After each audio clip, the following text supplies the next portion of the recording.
Today I will be looking at two aspects of accessibility: use of color and contrast on websites and resizing of text. I will begin with the resizing of text. The intent of this test is to ensure that visually rendered text, including text-based controls, can be scaled successfully so that it can be read directly by people with mild visual disabilities, without requiring the use of assistive technologies such as a screen magnifier.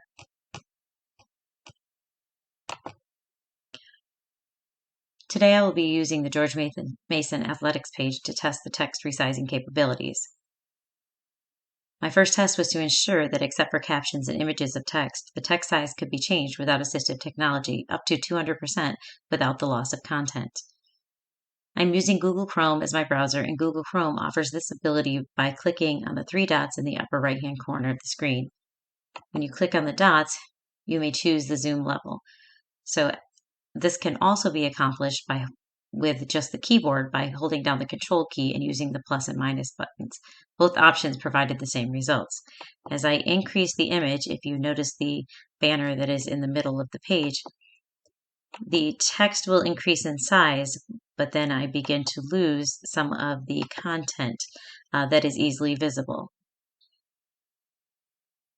As you can see, the way the menu appears has changed significantly, and therefore to access some of the information now requires multiple clicks compared to the original site.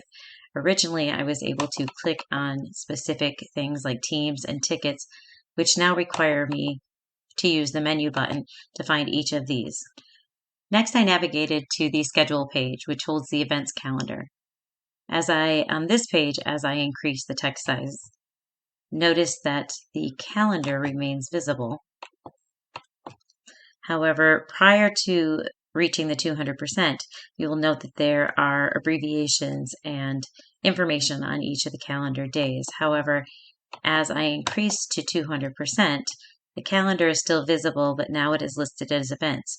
When you click on the events, it will give the drop-down menu with increased information, but the abbreviations and what is specifically on the calendar has disappeared.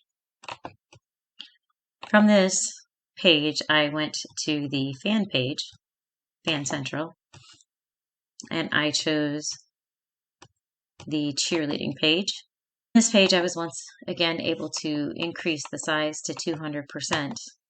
I did, however, have difficulty with this page in the fact that the actual scrollable part becomes a very small window at the bottom.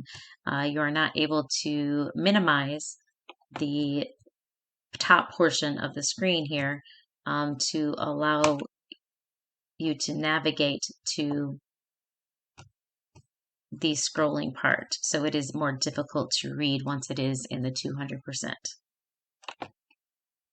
After looking at text size, the next thing I looked at was color and contrast. The intent of this success criterion is to provide enough contrast between text and its background so it can be read by people with moderately low vision. When I initially looked at the page, I did not see too many issues. I felt that some of the wording, such as all sports over here, and some of the text against the white background was a little bit difficult to see. However, overall, I thought that the contrast was appropriate in most cases. So my next step was to attempt to use the automated accessibility tool known as Wave. So I put the website information into the program, and to my surprise, it came back with quite a few errors, 53 of which had to do with contrast. Although it was difficult, this did surprise me, although it was difficult in some cases to see exactly where the errors were with all of the symbols over the top when you look at the details. It was easy to see that I had missed some of the contrast issues. Specifically, I did some research and found that because not all people see color the same way, we should increase color contrast and not rely on color alone to convey meaning. Specifically, WCAG requires a 4 to 5 to 1 contrast ratio for normal size text. What I learned from this is how important it is to use a web testing tool such as Waves to help determine web accessibility issues. As a person that does not have a visual disability, what appeared to be accessible to me through manual inspection turned out to be insufficient for a person with a visual disability.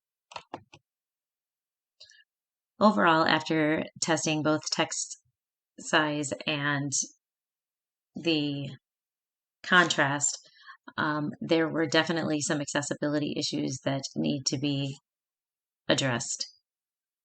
But more importantly, I am now much more aware of what to look for and how important the accessibility checks are.